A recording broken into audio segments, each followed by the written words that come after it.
उल्कामुकू राजा होता महाथोर, तयाची पत्नी होती सुंदर. नदी किनारी एकदा त्यांनी घातली महापूजा दोघांनी.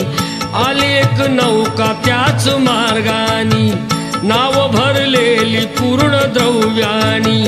होती व्यापारी साधू बाण्याची, रीत पाहण्यास आला पूजनाची.